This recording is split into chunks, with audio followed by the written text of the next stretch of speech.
Thank you for joining us today for another edition of Conversations with AARP in the Virgin Islands. I'm Troy Deshabert Schuster, State Director for AARP in this territory.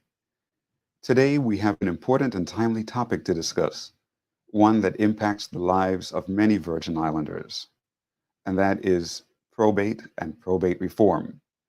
As the nation's largest nonprofit, nonpartisan organization, dedicated to empowering Americans aged 50 and older to choose how they live as they age, AARP has been a staunch advocate for Virgin Islanders to retain their rights to their hard-earned assets, ensuring the financial future of generations to come. Over the past 5 years, AARP in the Virgin Islands has been at the forefront of this fight, collaborating with lawmakers to advance legislation that addresses probate issues. But the fight is far from over. At a time when our courts are grappling with a backlog of probate cases ranging from 700 to 800 at a time, with an average resolution time of 1 year and instances stretching to 25 years, creating a plan to address this system is crucial. These numbers have been further exacerbated by the global pandemic and the increased number of deaths of persons without a legal directive, adding as much as 300% to the caseload of probate, all while families are left to struggle with the financial and emotional turmoil of the process. The countless stories of families battling this complex system while grieving is heartbreaking. Today, we have invited Senator Marvin A. Blyden, Vice President of the Legislature of the Virgin Islands and Chairman of the Committee on Housing, Transportation, Infrastructure, and Telecommunications in the 35th Legislature of the Virgin Islands, to provide insight and share his plan to legislate for the creation of a probate court. A 5-term veteran, Senator Blyden has dedicated his political career to improving the lives of our residents, championing housing reform and streamlining processes in government operations. He joins AARP's bipartisan effort to discuss probate reform, an issue that transcends political parties, as this is a matter that affects all Virgin Islanders. It's about securing our assets, honoring our loved ones' wishes, and providing for a brighter financial future for generations of Virgin Islanders to come. And so we welcome Senator Marvin A. Blyden. Welcome, Senator. Good morning, State Director Shabut, and I'm happy for being here. Thank you. Yeah, thank you for joining us today for this important conversation about probate court. We hear of the issues of probate all around us in the Virgin Islands. Most recently, the topic of derelict or seemingly abandoned properties has come up, and at the forefront of that is the fact that many of these properties are stuck in probate for many, many, many years. And so we would like to discuss that. And first of all, let's start off by talking about the legislation that you have proposed to develop a probate court within our judiciary. Well, first of all, we know that probate reform is an issue of tremendous importance to all Virgin Islanders for a number of reasons, and I'm going to give you just a few, okay? First, it helps Virgin Island families to settle their affairs when a loved one passes. At present, we have situations where family homes are held up in probate for decades, as you stated, leading to tax problems, deterioration of the property, and family conflicts, just to name a few.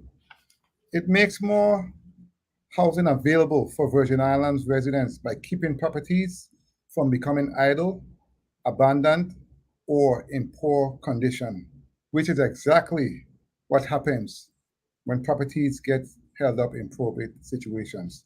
It also helps to prevent neighborhood decay. Abandoned properties are nesting ground, as you know, for rodents and disease-bearing insects, for criminal activities, and for overall neighborhood blight. They also bring down the property value of rental properties to include the homes around them. It helps to keep properties in the hands of Virgin Islanders, which is very important to me. And one of the things that almost always happens to properties that are tied up in probate issues is that they end up in tax problems. And we know that there are many people who comb through our properties, tax data to identify properties in tax trouble. We know if you go to the Lieutenant Governor's office of any given day, you will see many individuals there combing through the records to see what properties have issues moving forward so they can purchase them. And that's another issue I have an issue with. And also settling those probate matters quickly is very important in terms of keeping the homes out of tax problems and in the hands of Virgin Island families. And finally, probate reform is important for the overall community. Healthy, well-maintained residential and commercial properties are economically productive properties, and they are also attractive properties that draw residents and visitors alike to value our community. So those are some of the examples why it's so important to have those probate law in place. Yeah, thank you. And over the years, as we mentioned earlier in the show, AARP has been very instrumental in bringing forth legislation that will reform the probate code of the Virgin Islands. These pieces of legislation have all come out of the Uniform Law Commission of the United States. And many people have not heard of the Uniform Law Commission, but for our listening and viewing audience, the Uniform Law Commission is a group of attorneys across the United States. They're uniform law commissioners from each state and territory. Here in the Virgin Islands, it's Attorney Yvonne Tarps, who is the former chief legal counsel of our legislature, as well as Attorney Tom Bolt. Those are our two uniform law commissioners. And so these uniform law commissioners from all over the country, they come together and they look for ways to standardize and make laws uniform across the states so that as people move from state to state, it becomes easier for them to maneuver the legal system, makes it easier for courts to function, makes it easier for attorneys to do their work, et cetera. And so the Uniform Law Commission of the United States has come up with many, many acts that reform probate code. And AARP has brought a lot of those into the Virgin Islands in cooperation with our two uniform law commissioners, being the advocates that we are at AARP. And thank you, Senator Blyden, because every single one of them you voted in the affirmative on, whether you've been in the Committee of Primary Jurisdiction or in the Committee of the Whole, you've always supported all of those measures to reform the probate code here in the Virgin Islands. So AARP thanks you. And on behalf of the people of the Virgin Islands, we thank you also because it's so very important. And so a lot of people think that by having a will, that you're going to keep your property out of probate. And that is not so. Correct. A will does not keep your property out of probate. All a will does is it gives the judge an indication of your wishes as to how your property should be disposed after it goes through probate. All right. The only two ways to keep your property out of probate, or three. Number one, if you just give your property away to your heirs before your death. A lot of people don't want to do that. They want to maintain control of their property. The second way is having a trust. A trust is a separate legal entity, a corporation established to hold the property. And then upon your death, the trust can be liquidated easily and the property is given to your heirs of choice. And the third way is by executing some of the instruments that are now law here in the Virgin Islands because of the work of AARP and senators such as Senator Marvin Blyden and our uniform law commissioners. And so I want to highlight just a couple of them before we get further into the conversation regarding the establishment of a probate court. But the first one is the real property transfer on death deed. And it's really easy to do. You can either go to an attorney or visit your recorder of deeds office and execute a real property transfer and death deed so that as soon as you die, the property automatically transfers to the person named in that deed. And the property will not end up in probate. It's a lot less expensive than developing a trust, a lot easier than developing a trust. and it gives the owner of the property full control of their property up until the time of their death. So they can change and assign a new heir if they choose. They can remove all heirs. They can sell the property. They can mortgage it. They can rent it. They can renovate it. They can do whatever they want. It gives the owner full control. Another exciting piece of legislation that has been enacted here in the Virgin Islands is the Vehicle Transfer on Death Act. Yeah. And that's even easier to do. You can visit the website of our Bureau of Motor Vehicles, and the simple form is there. You fill that out and you turn it into the Bureau of Motor Vehicles. Then upon your death, your vehicle is transferred. And when we say vehicles, that applies to automobiles of all sorts, as well as watercraft, as well as aircraft. So any type of vehicle. And again, a lot of people don't think of their vehicles ending up in probate, but it does happen. It does happen. So these are just two of the more popular acts that have passed through and are now law in the Virgin Islands.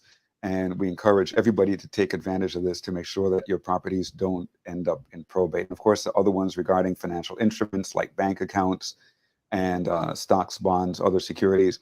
There are other pieces related to what happens when multiple heirs inherit a piece of property, because that's a big issue, right, Senator? I mean, we see here so many times we end up with like 20 or 25 or 30 heirs. It is. And, yeah, and that becomes hard. How do you divide up a single house between 20 people? Do you give each person one room or or a piece of a room? You know, it doesn't really work.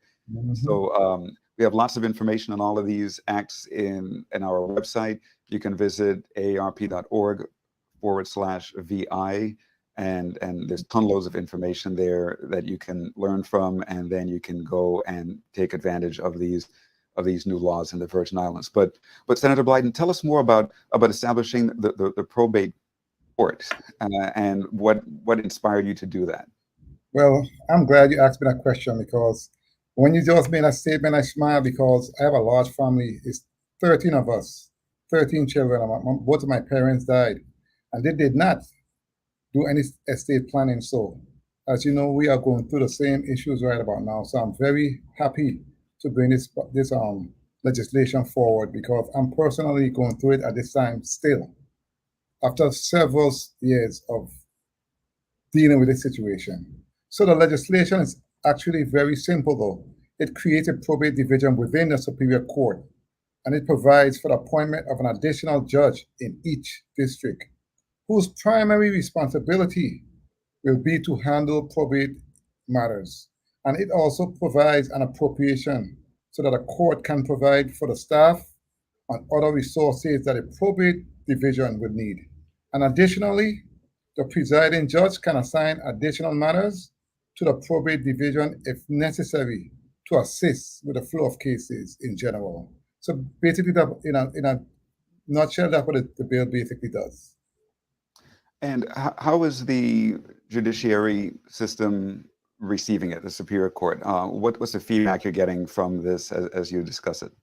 Well, as a matter of fact, the presiding judge, Rishaj, mentioned it during the budget hearing in finance, during the budget process, and he is the one basically offered that type of legislation that will assist in bringing on the caseload. So he actually mentioned it in his testimony. So I'm sure he's on board, and we will be discussing further with them in terms of how we actually bring it forward when it comes to the funding and staffing, etc., and other resources.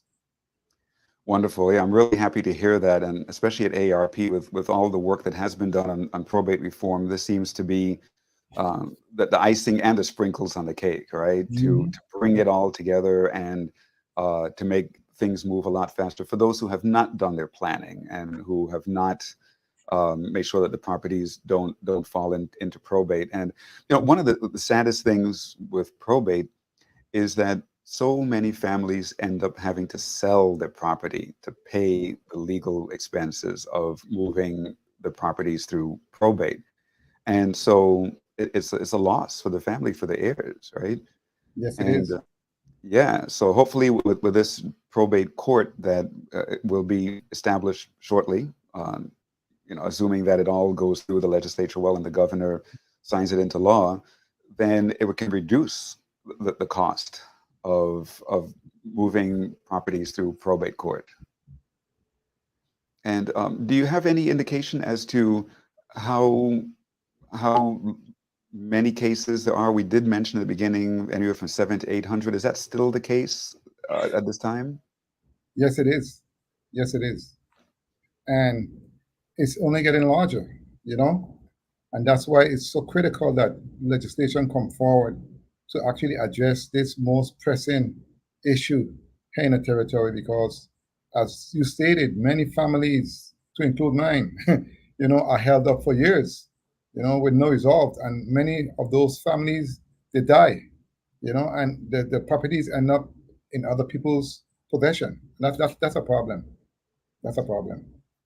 Yeah, and we have such limited land here, right? And there's so many people coming from other parts of the United States, other parts of the world, wanting to buy our land. Of course, we welcome everybody. The Virgin Islands is and has always been a melting pot, and everybody is welcomed, no matter where you're from. But it's so important for our local people to hold on to their property. Real estate is real wealth, right? Real estate is better than, in my estimation, better than having cash in the bank, because it could be converted to cash. I agree. And generally, the value of real estate exceeds the rate of inflation. The increase of value of property usually exceeds the rate of inflation. So it's an excellent investment. It's building equity and securing the financial future of families and their offspring, their heirs. And it's so sad to see so much of it being lost. As our elders usually say here in the Virgin Islands, land does not rot. It only increases in value. So it is critical and it's important, that we really value it. And like you say, it's very, very, very important. It's scarce like gold, It's a very good investment for any family in the territory, especially in these beautiful Virgin Islands. Yeah. Yes. Yeah. Yeah. Definitely. My grandmother, Miss Annie, as everybody affectionately and respectfully referred to her, Anseta Deshabert, she always said that land doesn't rot.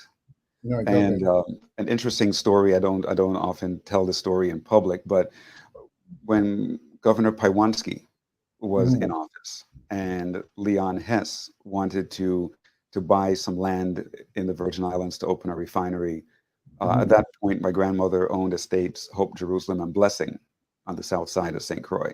Okay. And Governor Paiwanski brought Leon Hess to my grandmother and encouraged my grandmother to sell those estates to him to build a refinery.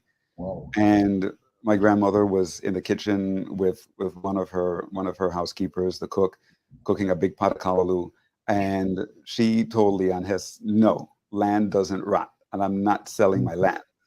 Exactly. And yeah, and so we have a picture of Leon Hess sitting outside on her steps, like the thinker, with his hand down in his head, thinking of how he was going to convince my grandmother to sell him that land so he could build a Yeah. refinery.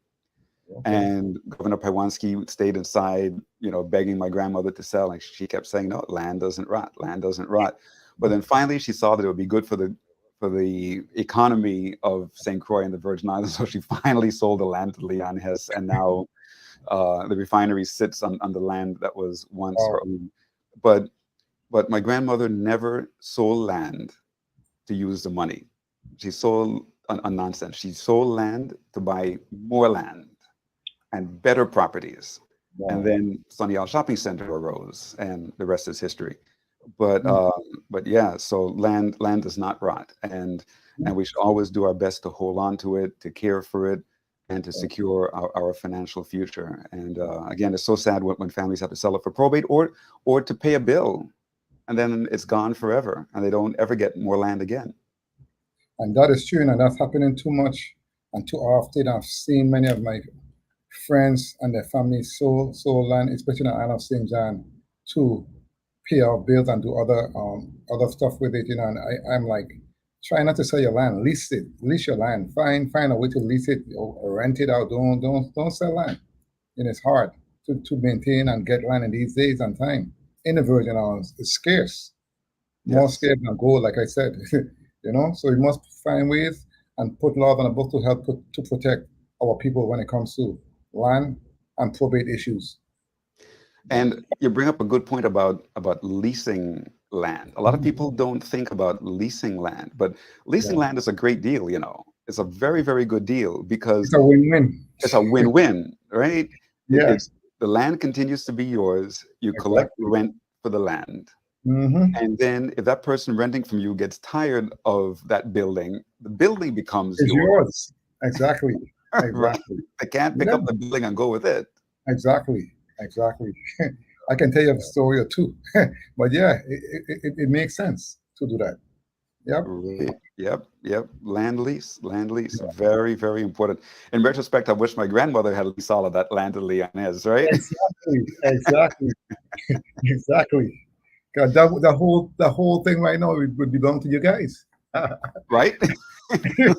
We would own it, right? Yes, you would. You would. Literally. Yep. So, Yeah. yep, that's for sure. That's for sure. So, Mhm. and now there's been some discussion. I know there's no legislation yet, but I know you've heard a lot about this topic that Governor Bryan brought up about derelict properties and taking control and fixing them and perhaps selling them back to the original owner or disposing of it some other way. What are your general thoughts on that? Again, I know there's no legislation, but there's been lots of conversation, and I'm sure you've heard a lot of it. Honestly, I've heard some of it. I would like to know more and know the detail because the details is what really counts.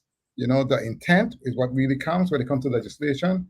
But I would, well, generically speaking, if I want to assist my people in terms of helping them to hold on to their property, I think I would find a way in terms of giving them grant funding and create a vehicle where we are sure that we have the right contractors, the right appraisers, and everyone else involved in that space to assure that they can have a complete building when they're done, and they don't have to pay to basically go through so much in order to keep their property.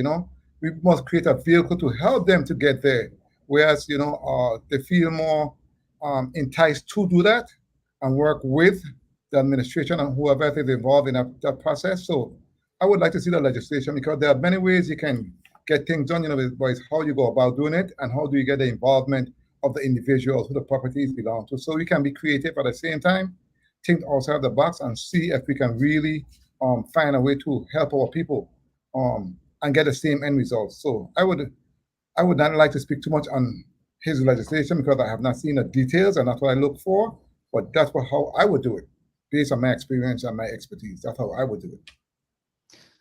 Yeah, it is an interesting proposal. I have not seen anything in writing myself, so I'm not in a position to comment on it. But all I can say is that I hope that it'll be done in such a way that we can actually help the original owners of the property to keep their property. I hope it doesn't become a way or a mechanism for people to lose their property because that would be very tragic and totally counterproductive. Not about my dead body.